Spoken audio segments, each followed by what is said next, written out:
दोस्तों ये तो हम सभी जानते हैं कि हमारे सोलर सिस्टम में इस वक्त 8 प्लैनेट्स हैं, जिनमें से प्लैनेट नेपच्यून हमारे सोलर सिस्टम का सबसे आखिरी वाला प्लैनेट है।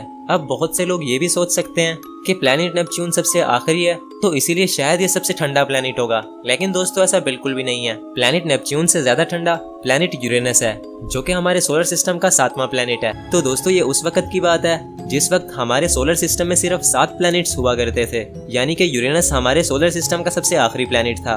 तो उस वक्त साइंटिस्ट ने एक बहुत ही अजीब बात नोटिस की। उन्होंने ये देखा कि हमारे सोलर सिस्टम का सबसे आखिरी प्लैनेट यानी प्लैनेट यूरेनस एक खास जगह पर आकर अपनी मूवमेंट के अंदर थोड़ी गड़बड़ कर रहा है। तो ये देखकर साइंटिस्ट और एस्ट्रोनॉमर्स बहुत ज्यादा परेशान हो गए, क्योंकि हमारे सोलर सिस्टम के सभी प्लैनेट्स न्यूटन के बनाए हुए ग्रेविटी के लॉ पर काम कर रहे हैं। लेकिन दोस्तों यूरेनस अकेला ऐसा प्लैनेट था जो कि न्यूटन के बनाए हुए ग्रेविटी के लॉस को फॉलो नहीं कर रहा था। वो एक खास जगह पर आकर अपनी मूवमेंट को बदल रहा था। तो ये सब देखने के बाद कुछ साइंटिस्ट ने ये भी कहना शुरू कर दिया कि शायद न्यूटन के लॉज ही गलत हैं। यूरेनस की इन अजीबोगरीब हरकतों ने पूरी साइंटिफिक कम्युनिटी की तवज्जो अपनी तरफ खींच ली और फिर दुनिया भर के साइंटिस्ट ने यूरेनस को स्टडी करना शुरू कर दिया। और उनमें से एक साइंटिस्ट उर्बेन लेवेरियर भी थे, जो कि यूरेनस को दिन रात स्टडी कर रहे थे। वो ये बात समझ चुके थे कि न्यूटन के बनाए हुए ग्रेविटी के लॉज में कोई भी गलती नहीं है, तो फिर यूरेनस की इस अजीबोगरीब हरकत के पीछे जरूर कोई ना कोई राज छुपा है। तो उसी राज का पता लगाने के लिए उन्होंने यूरेनस को दिन रात स्टडी करना शुरू कर दिया। उन्हें शक था कि जिस जगह पर यूरेनस अपनी मूवमेंट को बदलता है उस जगह पर जरूर कोई ना कोई प्लैनेट या फिर कोई बड़ा स्टार मौजूद है जिसकी ग्रेविटी से यूरेनस इधर उधर हो रहा है। तो इसी सब के चलते उर्बेन एक रात एक बहुत ही गहरी सोच में चले जाते हैं। वो अपने हाथ में एक पेपर और पेन पकड़ लेते हैं और फिर कुछ मैथमेटिकल कैलकुलेशन करने के लिए बैठ जाते हैं। जब बहुत सारा टाइम गुजरने के बाद उनकी ये कैलकुलेशन खत्म होती है तो वो यूरेनस के पास एक छोटा सा पॉइंट बना देते हैं और बोलते हैं कि इस पॉइंट पर जरूर कोई बड़ा प्लैनेट छुपा हुआ है जिसका साइज भी यूरेनस जितना है। और फिर जब उन्होंने अपनी ये कैलकुलेशन साइंटिफिक कम्युनिटी के सामने रखी तो पहले तो उनका अच्छा खासा मजाक बनाया गया, क्योंकि यूरेनस के इर्द गिर्द उस वक्त कोई भी प्लैनेट मौजूद नहीं था। लेकिन जब उनकी कैलकुलेशन को ऑब्जर्व किया गया तो ठीक उसी पॉइंट पर जहां उर्बेन ने बताया था वहां एक बहुत ही बड़ा नीला प्लैनेट देखा गया।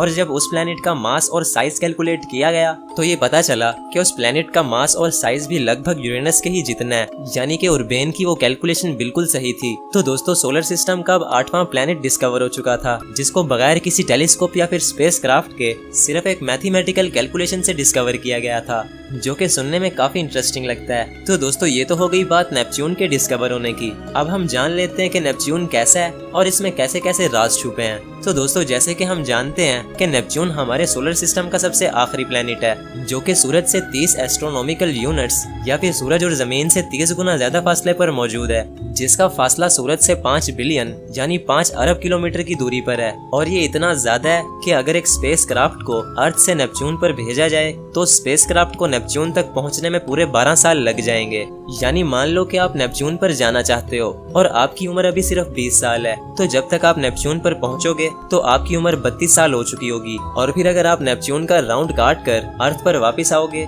तो आपको 12 साल और लग जाएंगे। यानी जब आप नेपच्यून जाकर अर्थ पर वापस आओगे तो आपकी उम्र पूरे 44 साल यानी 44 इयर्स हो जाएगी। तो दोस्तों वैसे तो आज तक नेपच्यून पर कोई नहीं गया, लेकिन नासा का एक स्पेस क्राफ्ट जिसका नाम वोयेजर 2 था, वो पहला ऐसा स्पेस क्राफ्ट था जो कि उड़ते उड़ते नेपच्यून तक पहुंच गया था। वोयेजर 2 1989 में नेपच्यून के सबसे करीब जाने वाला पहला स्पेस क्राफ्ट था और उसको नेपच्यून तक पहुंचने में पूरे 12 साल लग गए थे। वोयेजर 2 नेपच्यून के आसपास पूरे 4 महीने तक उड़ता रहा और इन 4 महीनों में उसने नेपच्यून की बहुत सारी इंफॉर्मेशन कलेक्ट की। जैसे कि दोस्तों सैटर्न और यूरेनस की तरह नेपच्यून के इर्द गिर्द भी 5 रिंग्स हैं जो कि बहुत ज्यादा धुंधली दिखाई देती हैं। हमारी अर्थ का सिर्फ एक चांद है, लेकिन नेपच्यून के पूरे 14 चांद हैं, जिनमें से कुछ चांद बर्फ के बने हुए हैं। और उनमें से जो सबसे अजीब चांद है वो ट्राइटन है। दोस्तों ट्राइटन नेपच्यून का सबसे बड़ा चांद है, जो कि किसी मिस्ट्री से कम नहीं है। ट्राइटन नेपच्यून का अकेला ऐसा चांद है जो कि रेट्रोग्रेड ऑर्बिट में मूव करता है,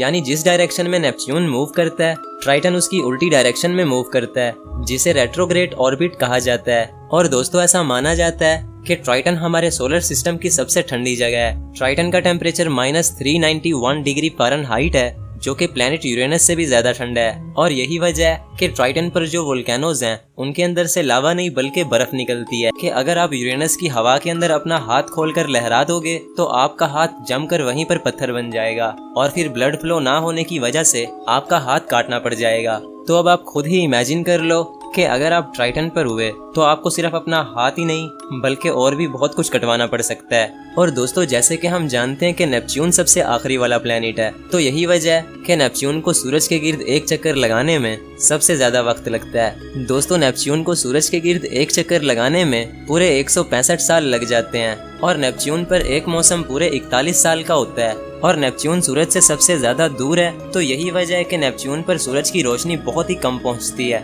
दोपहर के वक्त भी नेपच्यून पर सबसे ज्यादा रोशनी इतनी होती है जितनी कि हमारी अर्थ पर सूरज डूब जाने के बाद हल्की सी रोशनी बचती है। यानी ऐसा समझ लो कि नेपच्यून एक अंधेरी घाटी है जहां रोशनी ना होने के बराबर है। और दोस्तों, अब अगर बात की जाए नेपच्यून पर लैंड होने की, तो इसका जवाब है कि हम कभी भी नेपच्यून पर लैंड नहीं कर सकते और इसकी दो मेन रीजंस हैं। पहली रीजन ये है कि नेपच्यून एक गैस प्लेनेट है और दूसरी रीजन ये है कि नेपच्यून पर हमारे सोलर सिस्टम के सबसे बड़े तूफान आते हैं जो कि कुछ हफ्तों से लेकर कई 100 सालों तक रहते हैं। अब अगर हम डिस्कस करें पहली रीजन को, तो मैं आपको बताता चलूं कि हमारे सोलर सिस्टम में 4 रॉक प्लैनेट्स हैं और 4 गैस प्लैनेट्स हैं। रॉक प्लैनेट्स वो होते हैं जो कि काफी पथरीले होते हैं। उन पर लैंड करने के लिए एक प्रॉपर सरफेस होती है।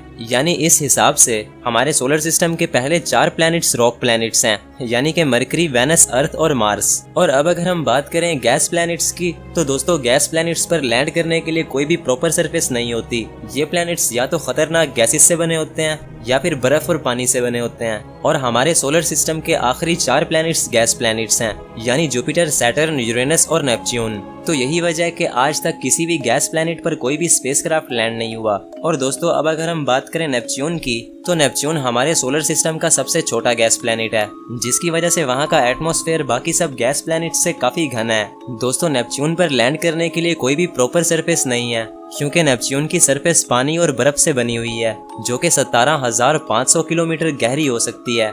जिसका कंपैरिजन अगर हम पैसिफिक ओशन से करें, तो पैसिफिक ओशन भी 11,000 किलोमीटर गहरा है। यानी कि नेपच्यून के ओशंस की गहराई भी दुनिया के सबसे गहरे ओशन से भी हजारों किलोमीटर ज्यादा है, जिसको शायद इमेजिन कर पाना भी मुश्किल है। और हम जितनी गहराई में जाते जाएंगे, टेम्परेचर उतना ही ज्यादा इंक्रीज होता जाएगा। साइंटिस्ट का ये मानना है कि नेपच्यून के कोर का टेम्परेचर 5100 डिग्री सेल्सियस है, जिसका कंपैरिजन सिर्फ और सिर्फ सूरज के साथ किया जा सकता है। यानी नेपच्यून ऊपर से जितना ठंडा है, उससे हजारों गुना ज्यादा ये अंदर से गर्म है। और ये तो कुछ भी नहीं, नेपच्यून को अभी तक सिर्फ ऊपर ऊपर से एक्सप्लोर किया गया है, इसके अंदर उतर कर नहीं देखा गया। ना जाने इसके अंदर और भी कितने भयानक राज होंगे। तो दोस्तों, अभी तक मैं सिर्फ एक पॉइंट को ही एक्सप्लेन कर रहा था। अब चलते हैं दूसरे पॉइंट की तरफ। दोस्तों, दूसरा पॉइंट ये था कि नेपच्यून पर हमारे सोलर सिस्टम के सबसे बड़े तूफान आते हैं, जिनकी स्पीड 2000 किलोमीटर पर आवर से भी ज्यादा है, जो कि अर्थ पर रिकॉर्ड की गई अब तक के सबसे बड़े तूफान की स्पीड से भी 5 गुना ज्यादा स्पीड है। और नेपच्यून पर ये तूफान हर वक्त चलते रहते हैं। और दोस्तों, जैसे कि जुपिटर पर एक ग्रेट रेड स्पॉट है, वैसे ही नेपच्यून पर भी एक स्पॉट है जिसका नाम द ग्रेट डार्क स्पॉट है। साइंटिस्ट का ये मानना है कि the great dark spot Neptune पर चलने वाले सबसे बड़े तूफान है, जिनकी स्पीड अब तक रिकॉर्ड होने वाले सब तूफानों की स्पीड से ज्यादा है। और दोस्तों, ये स्पॉट कोई छोटा मोटा स्पॉट नहीं है, बल्कि ये इतना बड़ा है कि इसके अंदर हमारी पूरी अर्थ फिट आ सकती है। और दोस्तों, इसी के साथ हमारा दूसरा पॉइंट भी क्लियर होता है। फर्स्ट पॉइंट ये था कि नेपच्यून एक गैस प्लैनेट है, और सेकंड पॉइंट ये था कि नेपच्यून पर हमारे सोलर सिस्टम के सबसे बड़े तूफान आते हैं। यही दो मेन रीजंस हैं जिनकी वजह से नेपच्यून पर कभी भी लैंड नहीं किया जा सकता। और दोस्तों, अब बात कर लेते हैं नेपच्यून के साइज की। दोस्तों, नेपच्यून का साइज लगभग यूरेनस के ही जितना है, लेकिन बस यूरेनस से थोड़ा छोटा है, जिसकी वजह से नेपच्यून हमारे सोलर सिस्टम का चौथा सबसे बड़ा प्लेनेट है। यूरेनस की तरह नेपच्यून की चौड़ाई भी हमारी अर्थ से 4 गुना ज्यादा है। और दोस्तों, नेपच्यून के अंदर भी हमारी अर्थ जितने 50 से ज्यादा प्लैनेट्स फिट आ सकते हैं। और दोस्तों, अगर आपका वजन 45 किलो है, तो नेपच्यून पर आपका वजन 50 किलो होगा। यानी नेपच्यून पहला ऐसा गैस प्लैनेट है जिसका ग्रेविटेशनल पुल अर्थ से बहुत ज्यादा सिमिलर है। और दोस्तों, जैसे कि अर्थ पर एक दिन 24 घंटे का होता है, तो वहीं अगर हम बात करें नेपच्यून की, तो नेपच्यून पर एक दिन सिर्फ 16 घंटे का है। यानी कि नेपच्यून की रोटेशन अर्थ से काफी ज्यादा फास्ट है। और दोस्तों, अब अगर बात की जाए नेपच्यून के कलर की, तो नेपच्यून का कलर ब्लू है। तो अब आप जरूर ये सोच रहे होंगे कि नेपच्यून का ये ब्लू कलर या तो उसके ठंडा होने की वजह से है या फिर वहाँ पर मौजूद पानी की वजह से है। लेकिन दोस्तों, ऐसा बिल्कुल भी नहीं है। नेपच्यून का ये blue colour actually methane gas की वजह से है। नेपच्यून पर मेथेन गैस बहुत ही ज्यादा है, जो कि सूरज से आने वाली लाल रोशनी को अब्सॉर्ब कर लेती है और फिर नीली रोशनी को रिफ्लेक्ट करती है। यही वजह है कि नेपच्यून ब्लू कलर का नजर आता है। और नेपच्यून को द ब्लू प्लैनेट यानी नीला सैयारा या फिर नीला ग्रह भी कहा जाता है। और दोस्तों, जैसे कि यूरेनस पर हीरों की बारिश होती है, ठीक वैसे ही नेपच्यून पर भी हीरों की बारिश होती है, क्योंकि नेपच्यून के अंदर भी हाई प्रेशर पाया जाता है। और जैसे कि मैंने वीडियो के शुरू में बताया था कि इस नीले प्लेनेट को उर्बेन ले वेरियर ने मैथ्स के फार्मूलाज की वजह से ढूंढा था। लेकिन यहाँ कहानी में ट्विस्ट ये है कि उर्बेन पहले इंसान नहीं थे जिन्होंने नेपच्यून को डिस्कवर किया। उर्बेन से भी पहले एक इंसान ने नेपच्यून को देख लिया था, और वो इंसान और कोई नहीं बल्कि टेलीस्कोप के इन्वेंटर और एक बहुत ही मशहूर एस्ट्रोनॉमर गैलीलियो थे। गैलीलियो ने 1613 में ही नेपच्यून को देख लिया था, लेकिन उन्हें लगा शायद ये कोई स्टार है, क्योंकि नेपच्यून अर्थ से बहुत ज़्यादा दूर था और उस टाइम पर कोई ख़ास टेक्नोलॉजी भी नहीं थी। तो गैलीलियो ने अपनी बहुत सारी ड्राइंग्स में नेपच्यून को ड्रॉ किया था, लेकिन एक स्टार के तौर पर। तो दोस्तों, ये थी डॉक्यूमेंट्री द ब्लू प्लेनेट की। तो दोस्तों, अगर बात की जाए ब्लैक होल की, तो ब्लैक होल एक ऐसी जगह है जहाँ कायनात का सबसे ज़्यादा अंधेरा होता है। उस अंधेरे से कोई चीज़ भी बचकर नहीं निकल पाती, हत्ता कि रोशनी भी नहीं। रोशनी ब्लैक होल के अंदर जाती ज़रूर है, लेकिन वहाँ से वापस नहीं आती, क्योंकि ब्लैक होल रोशनी को भी निगल जाते हैं और उनके इन्हीं अंधेरे रूप की वजह से उन्हें ब्लैक होल्स कहा जाता है। तो अगर साइंसी नज़रिए से ब्लैक होल को समझा जाए तो ब्लैक होल एक ऐसी जगह है जहाँ फोर्स ऑफ ग्रेविटी बहुत ज़्यादा स्ट्रॉन्ग होती है। और अगर सीधा सीधा कहा जाए तो इस यूनिवर्स की सबसे ज़्यादा ग्रेविटी एक ब्लैक होल के अंदर पाई जाती है। इसकी ग्रेविटी हर उस चीज़ को अपने अंदर खींच लेती है जो भी उसकी लपेट में आता है, और जब भी कोई चीज़ एक बार ब्लैक होल के अंदर चली जाए तो वो कभी वापस नहीं आती। इसीलिए ब्लैक होल को बोला जाता है the point of no return. Black hole में जाने के बाद फिजिक्स का कोई लॉ काम नहीं करता, हत्ता कि न्यूटन के ग्रेविटी के लॉज भी ब्लैक होल के अंदर फेल हो जाते हैं। यानी ब्लैक होल हमारे यूनिवर्स का एक खौफनाक और तिलस्मी चेहरा है, जिसे समझ पाना बिल्कुल भी आसान नहीं। तो ये तो हो गई ब्लैक होल की तारीफ कि ब्लैक होल होता क्या है। तो अब अगर हमें ब्लैक होल को और ज़्यादा समझना है तो हमें कुछ सवालों का जवाब ढूंढना पड़ेगा, जैसे कि एक ब्लैक होल आखिर बनता कैसे है। क्या होगा कि अगर हमारी अर्थ एक ब्लैक होल में गिर जाए, और अगर हमारा सूरज ही एक ब्लैक होल बन जाए तो हमारे सोलर सिस्टम का क्या होगा। तो ऐसे ही कुछ सवालों का जवाब ढूंढकर हम समझ पाएंगे कि एक ब्लैक होल आखिर क्या भला है। तो बस अब टाइम ज़ाया किए बगैर अपने सवालों का काउंटडाउन शुरू करते हैं। क्वेश्चन नंबर 10, एक ब्लैक होल आखिर बनता कैसे है। इस सवाल का जवाब ढूंढने के लिए हमें 100 साल पीछे जाना पड़ेगा, यानी 20वीं सदी में, क्योंकि 20वीं सदी के लोगों को लगता था कि ब्लैक होल जैसी कोई चीज़ नहीं होती। उनके लिए ये सब सिर्फ किस्सों कहानियों जैसा था। 1916 में एक साइंटिस्ट थे जिनका नाम था कार्ल श्वार्ज़चाइल्ड। उन्होंने आइंस्टाइन की जनरल थ्योरी ऑफ रिलेटिविटी का इस्तेमाल किया कि अगर हम किसी भी चीज़ के साइज को बहुत ज़्यादा कंप्रेस कर दें तो वो चीज़ एक ब्लैक होल बन जाएगी। अब ये तो आप जानते ही होंगे कि जब हम किसी चीज़ को कंप्रेस करते हैं तो उसका साइज छोटा हो जाता है। तो सर श्वार्ज़चाइल्ड के मुताबिक जब भी हम किसी मैस को हद से ज़्यादा कंप्रेस कर देंगे तो वो एक ब्लैक होल बन जाएगा। यानी अगर हमारी अर्थ के साइज़ को बहुत छोटा कर दिया जाए तो हमारी अर्थ भी एक ब्लैक होल बन जाएगी। खैर, उस वक्त तो इस थ्योरी को मजाक समझा जाता था, लेकिन जब 1971 आया तो ये थ्योरी एक हकीकत बन गई, क्योंकि 1971 में साइंटिस्ट ने इस कायनात का सबसे पहला ब्लैक होल देखा, जिसे देखने के बाद ये पता चला कि वो हाईली कंप्रेस्ड था। वो ब्लैक होल हमारी ज़मीन से 6000 लाइट ईयर की दूरी पर था। और अगर आपको लाइट ईयर का नहीं पता तो मैं आपको बताता चलूं कि एक लाइट ईयर का मतलब है जहां लाइट को पहुंचने में 1 साल लग जाए। यानी अगर एक प्लैनेट पर सूरज की रोशनी को पहुंचने में 1 साल लगेगा तो इसका मतलब है वो प्लैनेट सूरज से 1 लाइट ईयर की दूरी पर है। तो जो ब्लैक होल सबसे पहले डिस्कवर हुआ था वो हमारी ज़मीन से 6000 लाइट ईयर की दूरी पर था। यानी अगर हमारी ज़मीन से उस ब्लैक होल पर लाइट भेजी जाए तो उस लाइट को वहाँ पहुँचने में 6000 साल लग जाएंगे। और हम अच्छी तरह जानते हैं कि लाइट इस कायनात की सबसे फास्ट चीज़ है। क्वेश्चन नंबर 9, ब्लैक होल्स कितनी टाइप्स के होते हैं। तो दोस्तों 1971 से लेकर अब तक साइंटिस्ट बहुत से ब्लैक होल्स को देख चुके हैं, जिनमें उन्हें अब तक 4 किस्म के ब्लैक होल्स देखने को मिले हैं। Miniature black holes, stellar black holes, intermediate black holes और सुपरमैसिव ब्लैक होल्स। अब अगर बात की जाए मिनिएचर ब्लैक होल्स की तो ये ब्लैक होल बहुत ही छोटा होता है। एक एस्टीमेट के मुताबिक इस ब्लैक होल का साइज सिर्फ एक सिंगल एटम के जितना होता है, लेकिन फिर भी ये इतना पावरफुल होता है कि एक बड़े से पहाड़ को आराम से निगल सकता है। इन छोटे ब्लैक होल्स की उम्र इस कायनात की उम्र के लगभग आसपास होती है। तो साइंटिस्ट का ये मानना है कि ये छोटे ब्लैक होल्स शायद बिग बैंग के फौरन बाद बन चुके थे, जब स्पेस ने अपने कुछ टुकड़ों को इधर उधर बिखेर दिया होगा। मिनिएचर ब्लैक होल्स के बाद आते हैं स्टेलर ब्लैक होल्स, जिनका साइज हमारे सूरज से 10 से 15 गुना या फिर 20 गुना तक भी बड़ा हो सकता है। ये ब्लैक होल्स सुपरनोवा के बाद बनते हैं, और सुपरनोवा तब होता है जब एक बहुत ही बड़ा स्टार मरता है। ये स्टार हमारे सूरज से कम 25 गुना ज्यादा बड़ा हो सकता है, और जब ये मरता है तो ये फट जाता है। इसके फटने से इतनी ज्यादा रोशनी फैलती है जो कि सूरज की रोशनी से भी अरबों खरबों गुना ज्यादा होती है, और इसके अंदर से इतनी हाई एनर्जी रिलीज होती है कि उसकी रोशनी एक गैलेक्सी में कई हफ्तों तक रहती है। स्टार के मरने के इस अमल को सुपरनोवा कहा जाता है और सुपरनोवा के बाद बनता है एक स्टेलर ब्लैक होल। अब नंबर 3 पर आता है इंटरमीडिएट ब्लैक होल। ये ब्लैक होल्स तब बनते हैं जब बहुत सारे स्टेलर ब्लैक होल्स एक दूसरे में मर्ज होकर एक बड़ा ब्लैक होल बना देते हैं। और अब जो सबसे खतरनाक और सबसे बड़ा ब्लैक होल है वो है एक सुपर मैसिव ब्लैक होल। ये ब्लैक होल इतना ज्यादा बड़ा होता है कि इसका साइज हमारे सूरज से अरबों खरबों गुना ज्यादा होता है। ये ब्लैक होल हर गैलेक्सी के बिल्कुल सेंटर में मौजूद होता है और ये इतना बड़ा होता है कि इंसान इसका अंदाजा भी नहीं लगा सकता। और ऐसा ही एक ब्लैक होल हमारी मिल्की वे गैलेक्सी के बिल्कुल सेंटर में मौजूद है जिसका नाम है सजिटेरियस ए स्टार। सजिटेरियस ए स्टार का साइज हमारे सूरज से 4 मिलियन यानी 40 लाख गुना से भी ज्यादा बड़ा है। और ये सुपर मैसिव ब्लैक होल्स तब बने थे जब गैलेक्सीज बनी थी। क्वेश्चन नंबर 8, क्या होगा कि अगर आप एक ब्लैक होल में गिर जाओगे? तो इसका जवाब है कि ब्लैक होल के अंदर कायनात की सबसे ज्यादा ग्रेविटी पाई जाती है। ये हर चीज को अपने अंदर इतनी ज्यादा ग्रेविटेशनल फोर्स से खींचता है कि या तो वो चीज फट जाती है या फिर वो बहुत ज्यादा स्ट्रेच हो जाती है। यानी अगर आप ब्लैक होल के अंदर जाओगे तो आप लंबे होकर एक नूडल बन जाओगे और जब आप ब्लैक होल से थोड़ा सा दूर होंगे तब आपको टाइम डायलेशन इफेक्ट का एहसास होगा। मिसाल के तौर पर आप एक ब्लैक होल के पास पहुंचकर अपने एक दोस्त को वीडियो कॉल करते हो जो कि उस वक्त अर्थ पर है, तो आपको आपका दोस्त बहुत ज्यादा तेजी से मूव करता हुआ दिखाई देगा, लेकिन वहीं पे आप उसको बहुत ही स्लो मूव करते हुए दिखाई दोगे, जो कि सुनने में बहुत ही डरा देने वाली बात है। वैसे तो ऐसा आज तक किसी के साथ भी नहीं हुआ क्योंकि ब्लैक होल्स इतने ज्यादा दूर होते हैं कि इंसान तो दूर की बात वहां तक रोशनी को भी पहुंचने में हजारों साल लग जाएंगे। लेकिन दोस्तों बहुत से साइंटिस्ट ने ब्लैक होल्स को बड़े बड़े सितारों को फाड़ते हुए देखा है। ये उन स्टार्स को निगल जाते हैं और उनकी रोशनी को भी खत्म कर देते हैं। क्वेश्चन नंबर 7, अगर ब्लैक होल्स काले होते हैं और इनमें बहुत ज़्यादा अंधेरा होता है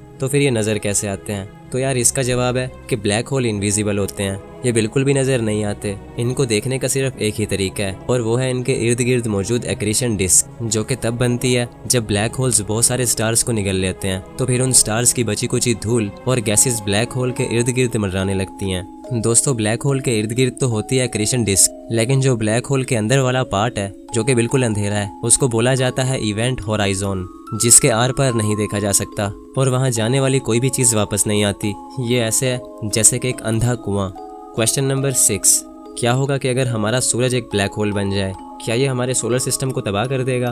तो इसका जवाब है कि सूरज कभी भी ब्लैक होल नहीं बन सकता क्योंकि सूरज एक बहुत ही छोटा सितारा है। इसके अंदर एक ब्लैक होल को बनाने जितनी एनर्जी नहीं है। जब 5 अरब साल के बाद सूरज की जिंदगी मुकम्मल होगी तो हमारा ये सूरज लाल हो जाएगा और ये एक रेड जायंट स्टार बन जाएगा और फिर आखिर में हमारा सूरज एक वाइट स्टार बन जाएगा और बिल्कुल ठंडा हो जाएगा। लेकिन फिर भी हम मान लेते हैं कि हमारा सूरज एक ब्लैक होल बन चुका है। तो दोस्तों इससे हमारे सोलर सिस्टम पर कोई असर नहीं पड़ेगा। सभी प्लैनेट्स उस ब्लैक होल के इर्द गिर्द घूमने लगेंगे जैसे वो सूरज के गिर्द घूमते हैं। लेकिन फिर प्रॉब्लम ये होगी कि हमें सूरज की रोशनी नहीं मिलेगी, जिससे हमारी अर्थ पर जिंदगी खत्म हो जाएगी।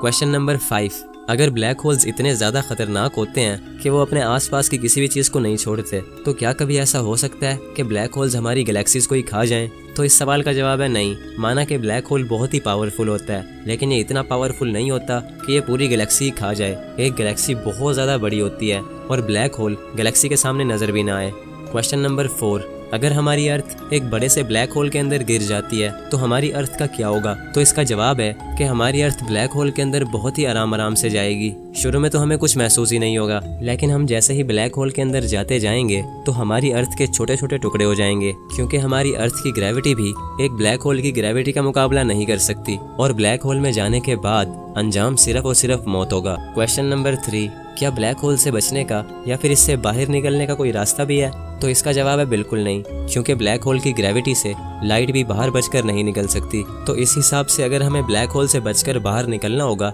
तो हमें लाइट से भी हजारों गुना ज्यादा फास्ट होना पड़ेगा और ऐसा कभी नहीं हो सकता।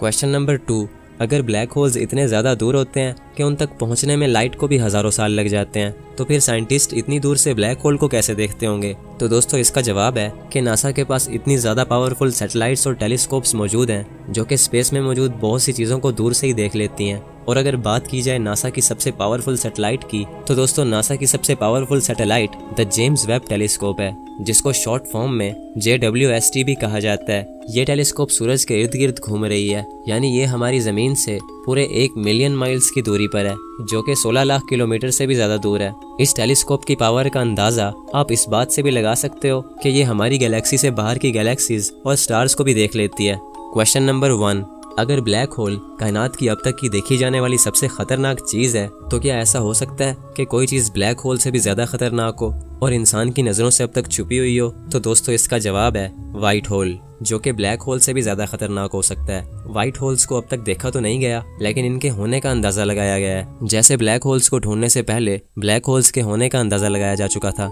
और ना जाने ऐसे कितने ही खतरे हमारे स्पेस में घूम रहे होंगे।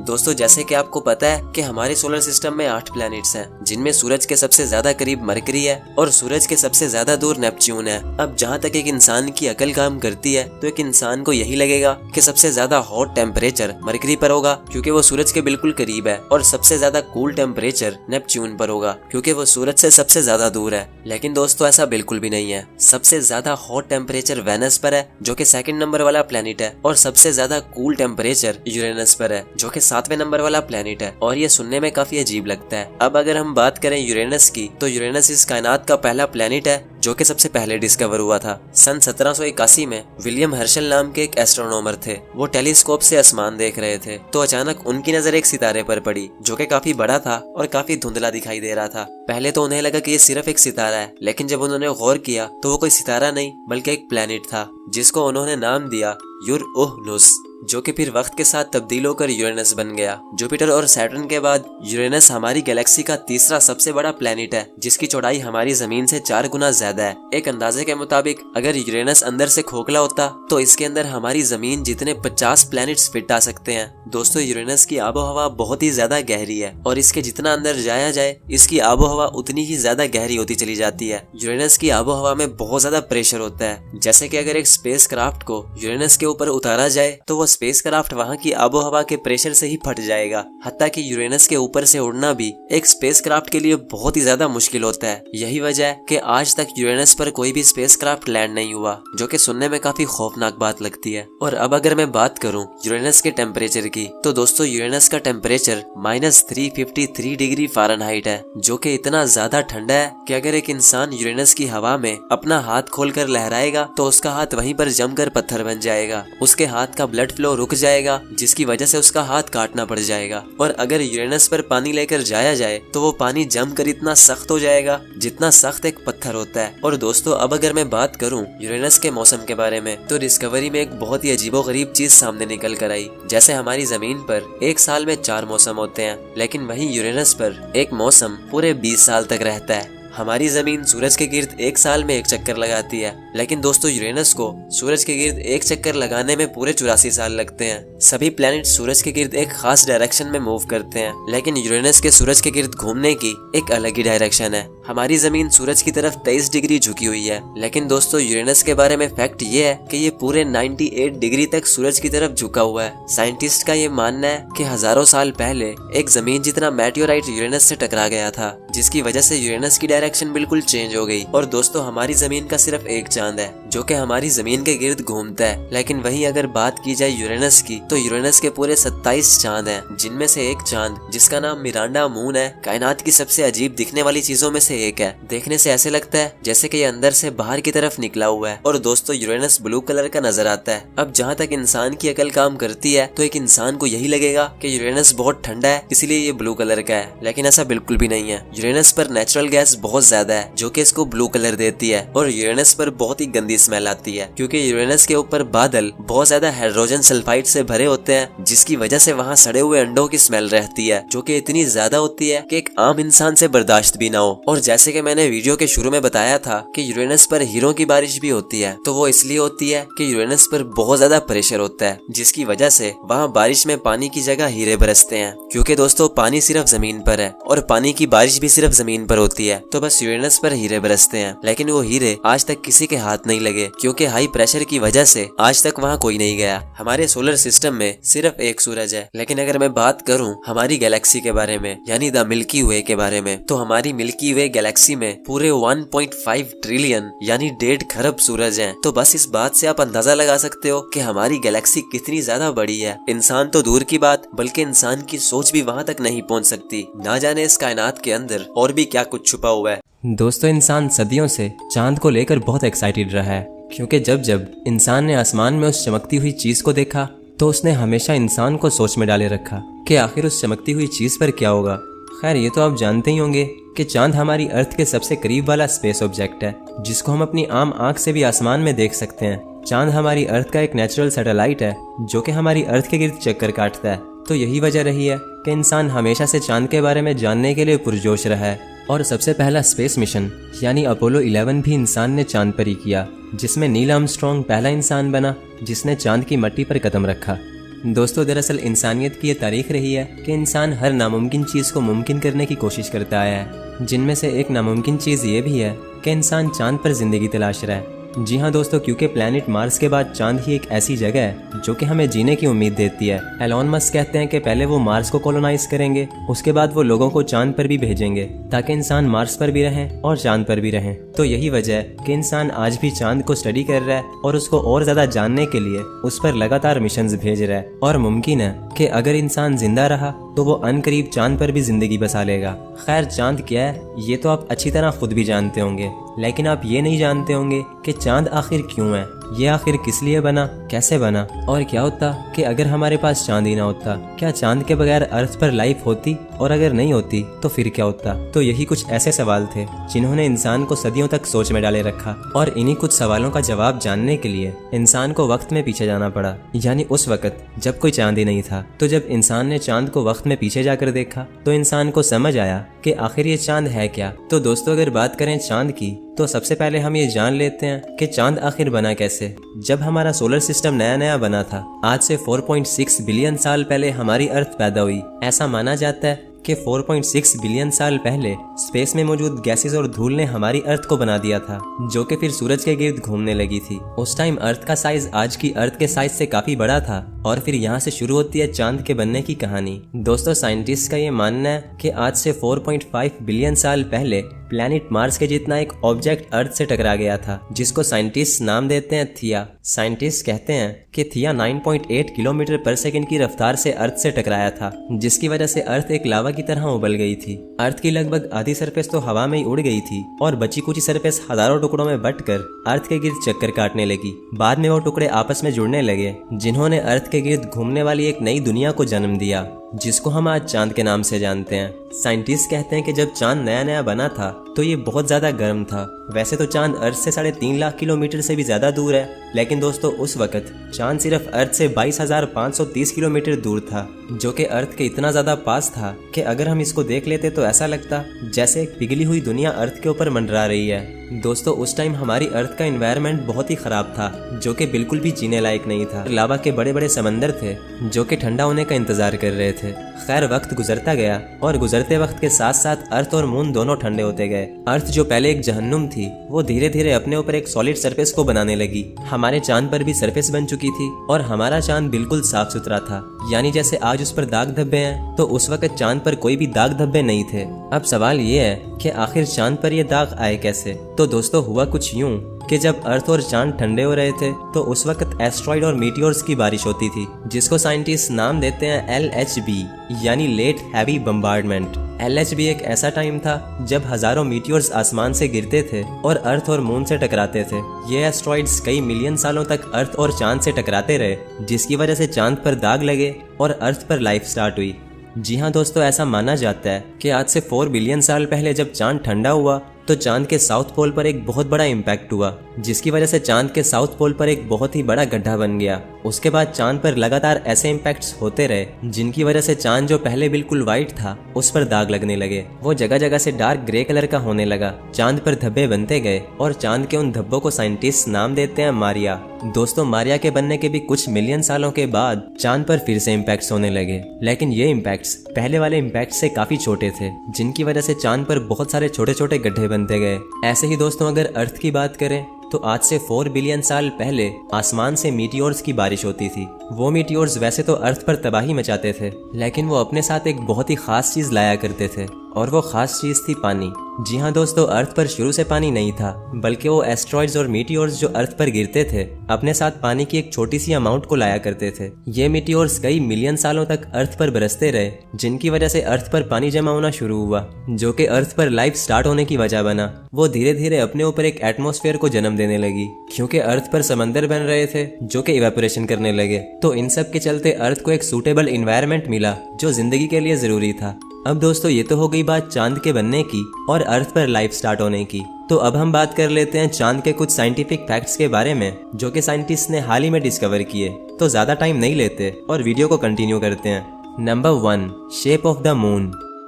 दोस्तों चांद जो हमें एक बॉल की तरह दिखाई देता है, ये असल में एक अंडे के जैसा दिखता है, ठीक ऐसे ही जैसे हमारी अर्थ है। क्योंकि दोस्तों हमारी अर्थ की शेप भी बिल्कुल राउंड नहीं बल्कि ऑब्लेट शेप है, जैसे कि एक ऐसी बॉल जिस पर किसी ने पाँव रख दिया हो। इसी तरह दोस्तों पूरा चांद कभी भी हमेशा एक साइज का नहीं होता, ये कभी छोटा नजर आता है तो कभी बहुत बड़ा नजर आता है। दोस्तों जब चांद अपने अपोजी यानी अर्थ से सबसे दूर वाले पॉइंट पर होता है तो ये काफी छोटा दिखाई देता है, लेकिन वहीं अगर चांद अपने प्रायोजी यानी अर्थ के सबसे नजदीक वाले पॉइंट पर होता है तो ये काफी बड़ा दिखाई देता है। दोस्तों जब चांद अर्थ से दूर होता है तो अर्थ पर मौसम काफी अच्छा रहता है और समंदरों में छोटी छोटी लहरें पैदा होती हैं, लेकिन जब चांद अर्थ से सबसे करीब वाले पॉइंट पर आ जाता है तो अर्थ का मौसम बिगड़ने लगता है और समंदरों में लंबी लंबी लहरें पैदा होती हैं। कहते हैं कि चांद जितना ज्यादा अर्थ के करीब आएगा अर्थ के समंदरों में उतने ही बड़े तूफान आएंगे। और ऐसा क्यों होता है ये हम वीडियो में आगे चलकर जानेंगे। Number 2, distance of moon. दोस्तों अगर चांद के डिस्टेंस की बात करें तो चांद अर्थ से 3,84,400 किलोमीटर की दूरी पर है, तो एक रॉकेट हमें सिर्फ 13 घंटे में ही चांद पर पहुंचा सकता है। Number 3, gravity of moon.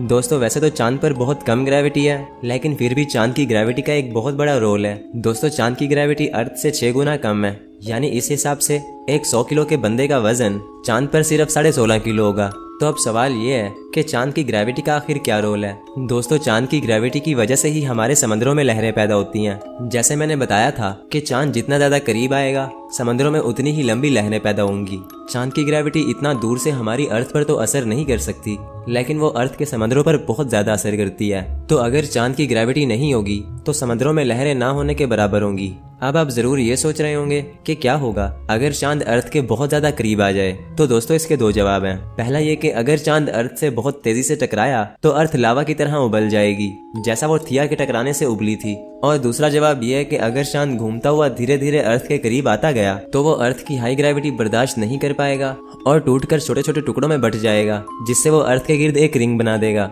जो कि सुनने में तो काफी कूल लगता ही है, लेकिन अगर ऐसा हुआ तो दुनिया तबाह हो जाएगी। क्योंकि चांद जैसे जैसे अर्थ के करीब आता जाएगा तो वो समंदरों की लहरों से दुनिया को तबाह करता जाएगा। साथ ही साथ बहुत सारे जलजले आना शुरू हो जाएंगे और वोल्केनिक इरप्शन बढ़ जाएगा, जिसकी वजह से शायद दुनिया नहीं बचेगी। लेकिन दोस्तों घबराने की कोई बात नहीं, क्योंकि चांद हर साल 1.5 इंच अर्थ से दूर हो जाता है। ये कभी भी अर्थ के करीब नहीं आता। चांद पहले भी अर्थ के बहुत करीब था, लेकिन जैसे जैसे वक्त गुजरता गया चांद सिर्फ अर्थ से दूर होता गया। और दोस्तों जैसे चांद की ग्रेविटी की वजह से अर्थ पर जलजले आ सकते हैं, तो ठीक ऐसे ही चांद पर भी अर्थ की ग्रेविटी की वजह से जलजले आते हैं, जिन्हें मून क्वेक्स कहा जाता है। Number 4, size of the moon. दोस्तों अगर हम चांद का साइज अर्थ से कंपेयर करें तो अर्थ की चौड़ाई चांद से 4 गुना ज्यादा है और अर्थ के अंदर 50 चांद आराम से फिट आ जाएंगे। और इसी तरह अगर हम सन से चांद का साइज कंपेयर करें तो चांद हमारे सन से 400 गुना छोटा है। और मजे की बात यह है कि हमारा सन चांद से 400 गुना ही ज्यादा दूर है, जिसकी वजह से अगर हम आसमान में चांद और सूरज को देखते हैं तो वो दोनों हमें लगभग एक ही साइज के नजर आते हैं। और यही वजह है कि जब सोलर एक्लिप्स यानी सूरज ग्रहण होता है तो चांद सूरज के आगे आकर सूरज को पूरी तरह ढक देता है। Number 5, solar eclipse and lunar eclipse. दोस्तों सोलर एक्लिप्स यानी सूरज ग्रहण साल में 2 से 3 बार होता है, और ये तो हम जानते ही हैं कि सूरज ग्रहण तब होता है जब चांद सूरज और जमीन के बीच में आ जाता है। इसी तरह अगर चांद ग्रहण की बात करें तो चांद ग्रहण हर महीने होता है। ये तब होता है जब अर्थ सूरज और चांद के बीच में आ जाती है। चांद पूरी तरह से अर्थ के साये में आ जाता है, जिसकी वजह से चांद का रंग बिल्कुल लाल हो जाता है। ये हर 29 दिन के बाद होता है, जिसे लूनर एक्लिप्स यानी चांद ग्रहण भी बोला जाता है। Number 6, rotation of moon. दोस्तों अगर आपने कभी नोटिस किया हो तो हमें हमेशा चांद की सिर्फ एक साइड ही नजर आती है। हम कभी भी चांद की दूसरी साइड नहीं देख सकते, क्योंकि दोस्तों चांद एक ही साइड लेकर अर्थ के गिर्द रोटेट करता है, जिसको टाइडल लॉक भी बोलते हैं। हमारी अर्थ तो स्पिन भी करती है, लेकिन दोस्तों चांद कभी भी स्पिन नहीं करता, तो हमें सिर्फ चांद का एक ही चेहरा नजर आता है। तो चांद की जो साइड हमें नजर आती है उसको हम नियर साइड ऑफ मून कहते हैं, और चांद की जो साइड हमें नजर नहीं आती उसको हम फार साइड या फिर dark side of the moon भी कहते हैं। Number 7, moons atmosphere.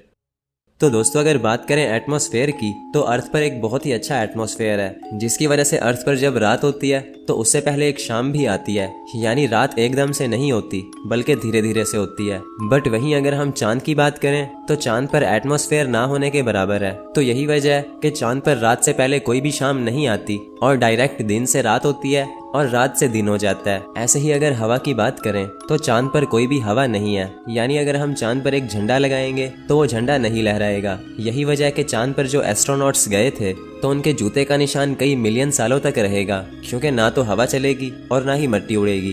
दोस्तों चांद पर जाने वाले एस्ट्रोनॉट्स ने ये बताया है कि चांद की मिट्टी की स्मेल गन पाउडर जैसी है, ऐसा गन पाउडर जो कि यूज हो चुका हो, और वो शायद इसलिए कि चांद पर कई सालों तक इम्पैक्ट्स होते रहे। Number 8, moons temperature.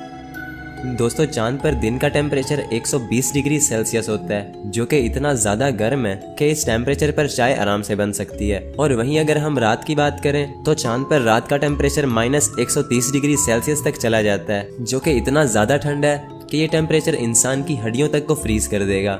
दोस्तों दुनिया की सबसे ठंडी जगह एंटार्क्टिका है, जहाँ का मिनिमम टेम्परेचर -90 डिग्री सेल्सियस तक चला जाता है। तो ये टेम्परेचर भी चांद के टेम्परेचर के मुकाबले काफ़ी गर्म है। Number 9, missions on moon. दोस्तों वैसे तो चांद का सबसे पहला मिशन अपोलो 11 को माना जाता है, जिसमें नील आर्मस्ट्रॉन्ग पहले इंसान थे जो कि चांद पर उतरे थे। बट दोस्तों मजे की बात यह है कि अपोलो 11 पहला मिशन नहीं था जो कि चांद पर भेजा गया। अपोलो 11 को शायद पहला मिशन इसलिए बोला जाता है क्योंकि इस मिशन में इंसान भी थे। इससे पहले चांद पर जितने भी मिशंस भेजे गए तो उनमें इंसान नहीं थे, जिनमें ज्यादातर मिशन सोवियत यूनियन के जरिए भेजे गए थे। दोस्तों 1959 में सोवियत यूनियन ने चांद पर अपना पहला मिशन भेजा, जिसका नाम था ल्यूना 1, जो कि एक फ्लाई बाय मिशन था। इस मिशन में एक स्पेसक्राफ्ट ल्यूना 1 को चांद के पास से फ्लाई बाय करके जाना था। लेकिन दोस्तों जैसे ही वो स्पेसक्राफ्ट चांद के पास से फ्लाई बाय करके जाता है तो उससे कम्युनिकेशन टूट गया था। लेकिन फिर भी इसको एक सक्सेसफुल मिशन समझा गया, क्योंकि तब तक ल्यूना 1 चांद की बहुत सारी इन्फॉर्मेशन कैप्चर कर चुका था। ऐसे ही दोस्तों लूना 1 के बाद ल्यूना 2 भेजा गया, जिसमें एक स्पेसक्राफ्ट को मून पर क्रैश लैंडिंग कराई। दोस्तों चांद पर सॉफ्ट लैंडिंग करने वाला सबसे पहला स्पेसक्राफ्ट सोवियत का लूना 9 था, और चांद पर चलने वाली सबसे पहली गाड़ी ल्यूनोखोड 1 थी, जो कि सोवियत यूनियन ने ही भेजी थी। तो चांद पर ज्यादातर मिशन सोवियत यूनियन ही भेजा करती थी। अगर हम बात करें अपोलो 11 की, तो अपोलो 11 एक अमेरिकन मिशन था जो कि 1969 में भेजा गया था। अपोलो 11 के बाद अपोलो के और भी बहुत सारे मिशंस किए गए, जो कि सबके सब अमेरिका ने किए थे। उन सभी मिशंस को मिलाकर सिर्फ 24 लोग ही ऐसे थे जो कि चांद पर जा सके, और उन 24 लोगों में से सिर्फ 12 लोग ही ऐसे थे जो कि चांद पर उतर पाए। दोस्तों एलन शेफर्ड नाम का ये आदमी अकेला ऐसा इंसान था जिसने चांद पर गोल्फ खेला था। उसकी गोल्फ की बॉल चांद पर गुम हो गई थी, जो कि आज तक नहीं मिली। कहते हैं कि वो बाल आज भी चांद पर ही है। Number 10, life on the moon. दोस्तों चांद पर लाइफ पॉसिबल हो भी पाएगी या नहीं, इसके बारे में साइंटिस्ट अभी भी अनक्लियर हैं। बट एलोन मस्क ये कहते हैं कि पहले वो मार्स को कॉलोनाइज करेंगे, उसके बाद वो इंसानों को चांद पर भी रहने के लिए भेजेंगे।